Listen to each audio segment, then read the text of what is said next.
to Green's gardening class. My name is Ashley Young, and today I put together a lesson plan to learn how to plant and maintain a garden while going over all the great nutrients that we can find in our fruits and vegetables. Today's lesson would be great for children in elementary all the way up to middle school. As a future dietitian, I think it's extremely important to connect kids to their food and teach them about the health benefits that a lot of our fruits and vegetables have that are great for our bodies.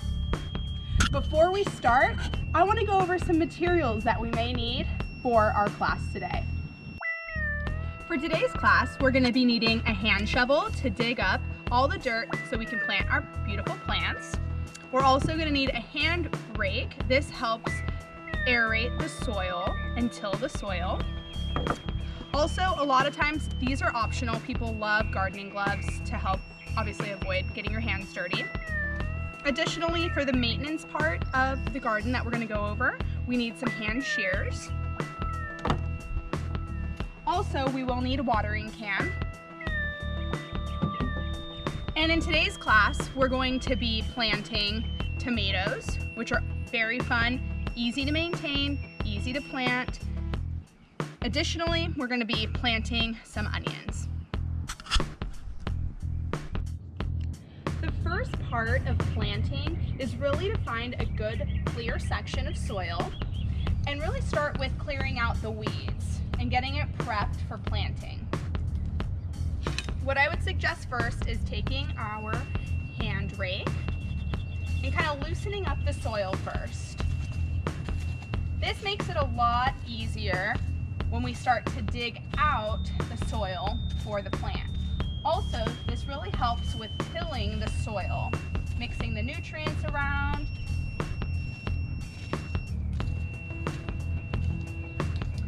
Okay, so what we have here is we have what's called a Stella tomato. This is something that's very easy to plant and very easy to maintain. What I really love about planting also is that all of them come with these tabs that give us kind of a little tutorial on the reverse side of how to plant and maintain the tomato. So this tells us that we need full sunlight about up to 6 hours. Ideally, the spacing is 36 inches apart. So this gives us kind of a nice open space as we're gonna have a lot of growth with the tomato. The planting depth, ideally, we'd like to plant the plant up to 2/3 above the soil line. And lastly, this tomato is going to take about 70 to 75 days to mature, so we're not going to be harvesting for some time.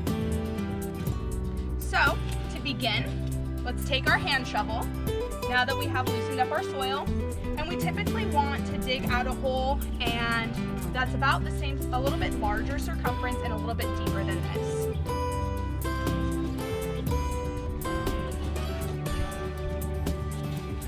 What's really nice is because we already tilled the soil, it's pretty easy to dig in here and start getting the appropriate size hole for our tomato plant.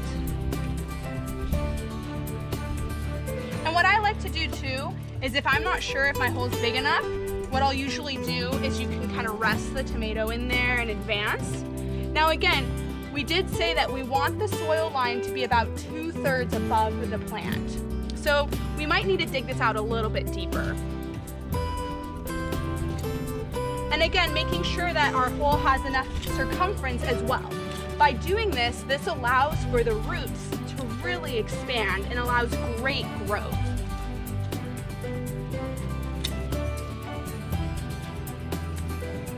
All right, so this looks to be about ready. Let's again test it out one more time. Now also, what I have done already in advance is I do like to water the potted plant first before putting it into the dugout hole. And this is because it really helps us loosen it up and get it out of its pot. So what I like to typically do here is we're going to be just kind of giving it a little squeeze and rotating it.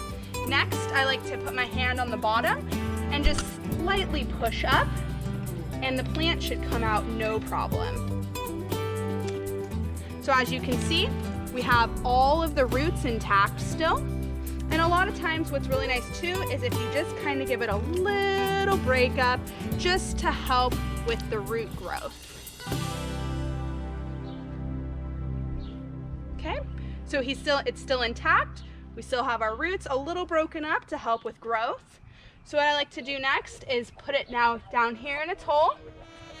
And we're gonna do something called backfilling. So this part, I kind of like to take my gloves off because I like to get my hands dirty. You can use your hand shovel or your hands. I prefer my hands. And what you like to do with the backfill is just slowly fill in around your tomato plant.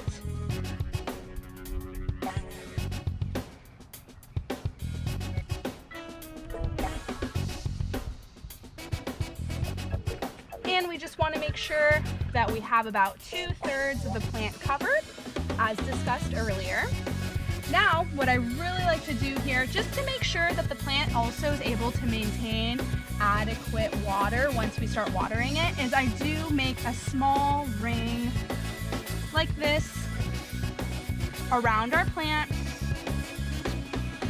kind of like a little water reservoir.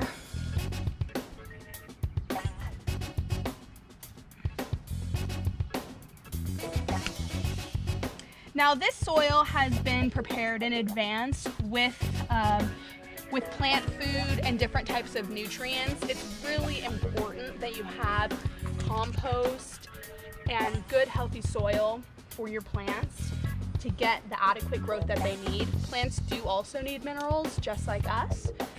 So this has already been prepped for in advance. So now our Stella tomato is happy in his new home. We do immediately want to water. So just apply. I like to just try to do an even water around the circumference.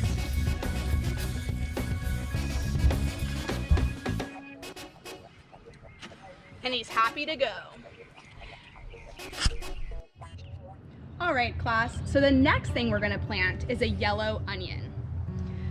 So what's great about this is that when you purchase it at a nursery, they actually come in a bundle of about 100 onions. And they're about this size, so very small and easy to maintain. They're really nice to garden with kids and really people of any age because again, they're very easy to plant and easy to maintain. Once they're planted, they're really no maintenance on these. Also, they do take about 90 days to mature. So once this green chive part actually turns yellow and what they call dies back, that's when you actually know that it's time to harvest your onion. So what we're gonna do is we have some existing onions here. So we're actually going to just plant this one here in the existing onion garden. So what's wonderful about this is I take my gloves off because this is really delicate because these are pretty small. The roots are extremely healthy on this onion, as you can see. So you actually just take your finger, your index finger, and you insert it into the soil. You can take even 2 fingers and kind of wiggle it around. Again, we want it to be pretty wide actually, and we want it to be planted about up to this white part right here. So we have just the green chive part sticking up. So you're just gonna insert the onion, keep the roots spread out right there into the dirt. And then again, we're just gonna do the same backfill technique. We're just going to kind of tuck it in there, make sure that the onion is standing up. All right. So these now need to be watered as well. So we're gonna take, again, our watering can and give the onion adequate water. Now we're here in a raised garden bed. I highly suggest planting your fruits and vegetables in a raised bed. This allows for great pest control. Any ground squirrels, rabbits, gophers, things like that are really deterred from this space. Additionally, when this garden bed was built, we had chicken wire put down on the bottom to help with pest control as well, so that no pests were able to come up through the bottom of it. Now, we have some other onions here that were planted a few weeks ago. So you can see kind of the beginning onion to more of a mature onion. And again, these will not be ready to harvest for about 90 days, and you'll know that they're ready to harvest when you have a yellow dieback. So next in the class, I want to discuss how to maintain our garden. Alright, so now we're going to be discussing the maintenance of tomato plants. So when we're talking about the tomato plant here, we really want to work on maintaining these lower branches. So what I'm talking about is we're actually going to be removing these lower limbs from the trunk of the plant. And this is really important because this helps us reduce pests. So it's just a natural way for pest control. So we're just going to take our shears and you're just going to cut actually right at the trunk and make a nice clean cut to eliminate these lower underlying branches. This also allows for better growth. This technique is actually called lollipopping. So we're just again gonna be going right here to the trunk and removing these lower branches. This is a great, easy, inexpensive way to maintain your plants. Additionally, when checking for pests during maintenance, it's very effective to just turn the leaves over and check. As you can see, we do actually have some pests here on the leaf of the plant, which is fine, but as you can tell, it's still a very, very healthy plant. So we just want to continue to remove these branches to again allow for growth and maintenance of this healthy tomato plant. Now tomatoes, we also want to talk about how nutritious they are for our bodies. Tomatoes are an excellent source of vitamin C. And as a lot of us know, vitamin C is a natural antioxidant. Antioxidants help kill free radicals, which a lot of times associated with cancer. Also, tomatoes are an excellent source of potassium, and potassium helps control blood pressure. So it's something that's fun and nutritious that we can all get involved with and make a connection to our food.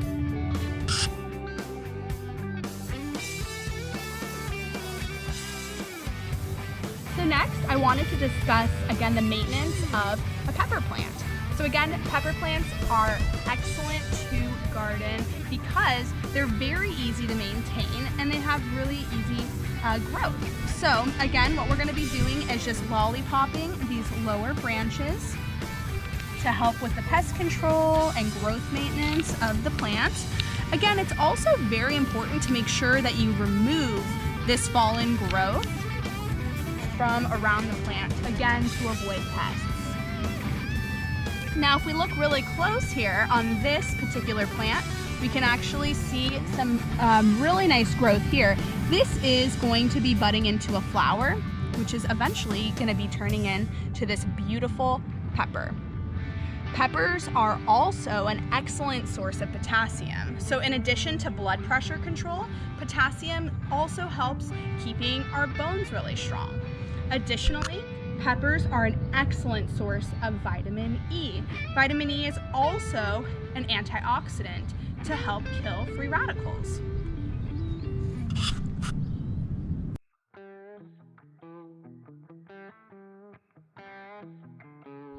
So next, we wanted to talk about onions. So onions, like we discussed, are great to plant because we really just kind of plant them and forget about them. So here we have a mature onion. This is actually the root system that you saw earlier. This is what it looks like once it's been harvested. So they actually, to harvest the onion, just literally cut this green part off, which you can see right here was removed, and then you have a beautiful edible onion. Onions are bulbs, so this whole entire bulb is growing underneath the soil right now. This is also an excellent natural pest deterrent for your garden. So pests don't like the smell of onions, so it really helps with underground pest control. So in addition to being delicious and nutritious, it's also great for our garden and helping maintain it. So with onions, they're also an excellent source of B6. B6 we really need in our bodies for red blood cell production.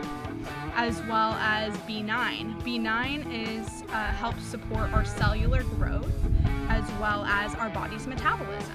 So onions are something that a lot of kids don't love, but I think once they get in the garden and people are able to see the connection with their food, that it's something that they could really connect with. Next, we have some very delicious, yummy, yummy, yummy cilantro. So cilantro is an herb. Now this is naturally a pest deterrent. We like to plant all of our cilantro around the perimeter of the garden here so that it helps deter any pests from entering the garden. So again, with maintenance on the cilantro, you're going to be doing similar maintenance that we did before. We're gonna just be clearing out any undergrowth that's too excessive down here. And the beautiful thing is, all of this undergrowth that you just cut off is edible. You can literally have this tonight with your tacos. Love it. Cilantro is an excellent source of vitamin A, which is great for our eye health, and it's a great source of calcium, which is super important for our bone health. So next time you are out having your tacos, remember that cilantro is something that's really easy to grow, it's nutritious, and it's really delicious.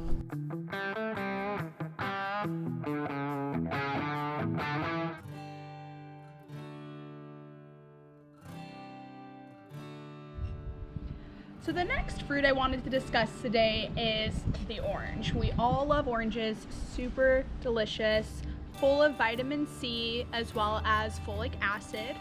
Folic acid helps with digestion as well as cellular growth and metabolism in the body. And we all know our famous vitamin C is great for the immune system, which we can all use right now.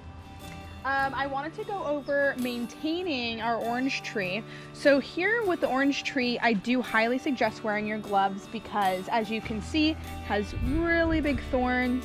So when maintaining the orange tree, you're really just going to use the lollipopping technique. This tree has been recently pruned, but you're really just going to reduce lower branches again from the ground and make sure that there's not too much growth in the middle of the tree, because that allows for more aeration to reduce issues with pests and mold.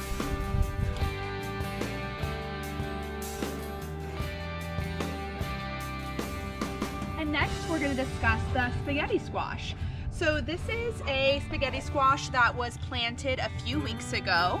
And right now we want to do a little bit of maintenance on it. So what we're going to do is, as you can see, there's a little bit of decay right here that you can actually just remove by hand.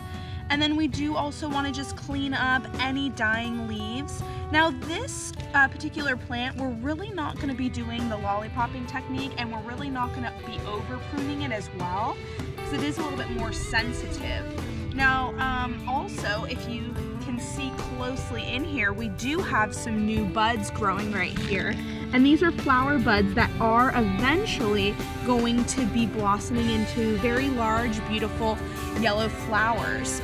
And this particular plant is actually a more of a ground cover type of vine, and typically with spacing you need about 2 to 4 feet, because it does grow very large, and you will eventually produce, this is actually a spaghetti squash. So this is very, very rich in vitamin C, which is great for our immune system, as well as phosphorus. And phosphorus is actually excellent for DNA synthesis, as well as cellular repair and our teeth health. So overall, this is an excellent plant, very easy to maintain, pretty low maintenance, and it's a very nutritious treat to have in your garden.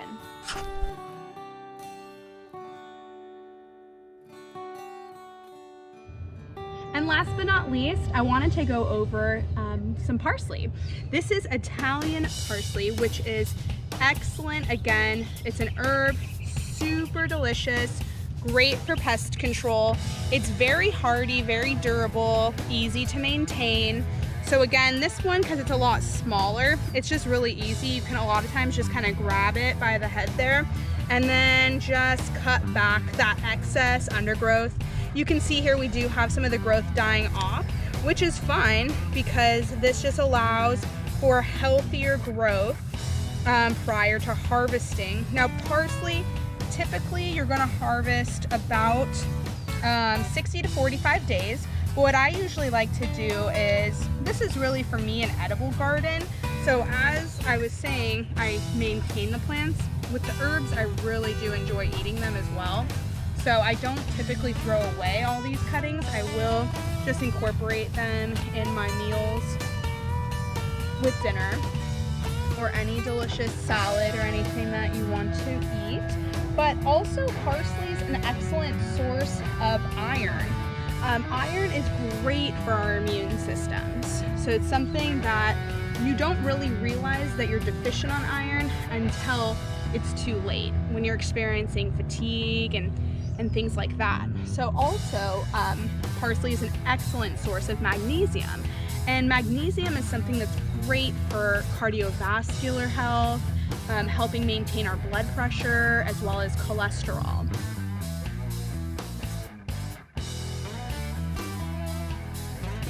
So just to overview, all of the maintenance that we need to be doing on our gardens, as we discussed, was to A, water. So we always want to make sure that new plants, as we said, are getting adequate water, as well as our plants that are mature and we're still waiting to harvest. I do suggest watering at least once daily and making sure, if you have time, twice would be ideal, and making sure that you're really saturating the soil to make sure that each plant is getting ample water, especially during the hot seasons like summer.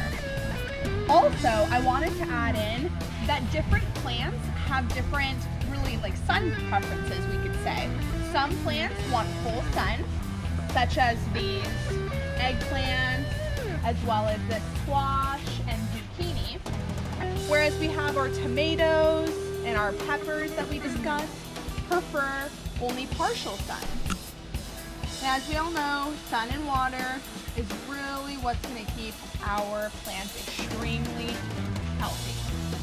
I also wanted to talk about some maintenance when it comes to setting your garden up for the spring. So obviously we're in springtime now, so all of the fruits and vegetables that we've discussed today are obviously prefer this type of weather. And prior to our planting, we do always like to try to fertilize the soil to add nutrients back in. We like to compost. So when prepping the garden for the spring, we always try to add fertilizer back into the existing soil as well as compost. And it's really important to be able to really mix the new soil with the old to make sure that the plants are getting adequate nutrients. Also, I don't know if you've noticed, we do have these large white looking rocks. This is actually what's called perlite, and this helps with aeration of the soil to make sure that the plants are getting adequate air as well, and to keep it really light and fluffy. So this dirt that you're seeing here is a mixture of soil as well as compost and perlite. Next, it's really important to also make sure that you're properly weeding your garden, and this you're just going to be doing every time you're watering, just really checking for any weeds. So we do have some here. So what you're gonna do is just literally pull those straight out by the roots. You wanna make sure you get the root out. Now what weeds do is they're actually stealing nutrients from the important plants, so those we wanna have removed. And you'll probably end up weeding at least once a week to make sure that your garden is all clean. And what I really love about gardening is that you can do it year round. So everything you've seen here really thrives in the spring, but there's also a lot more that you can add in when the summer months start, such as pumpkins, more squash, more zucchini, and things like that that can be harvested in the fall. Also, during the colder fall and winter months, it's a great time to plant your lettuce, your kale, spinach, and all your leafy greens. They really thrive in that colder weather, and a lot of times you have rain that will be able to naturally water it for you. And all these great fruits and vegetables that we talked about today, ranging from the tomato to the onion to the different squash, zucchini, peppers, as well as all of the herbs, are great healthy food options that can be used in salads, different stir fries, as well as smoothies. And they provide great snacks for people of all ages. And I hope everyone enjoyed today's lesson. All of the fruits and vegetables that we talked about today, as you can see, are all excellent sources of different types of vitamins and minerals, which are really important for our bodies. It's important that we always get a variety of whole fruits and vegetables. They're all very rich in fiber, which is great for cellular growth, metabolism, as well as lowering cholesterol and blood pressure. So I hope that this gardening session was educational and fun, and that you guys can all practice this at home and hopefully have a great harvest. Thank you.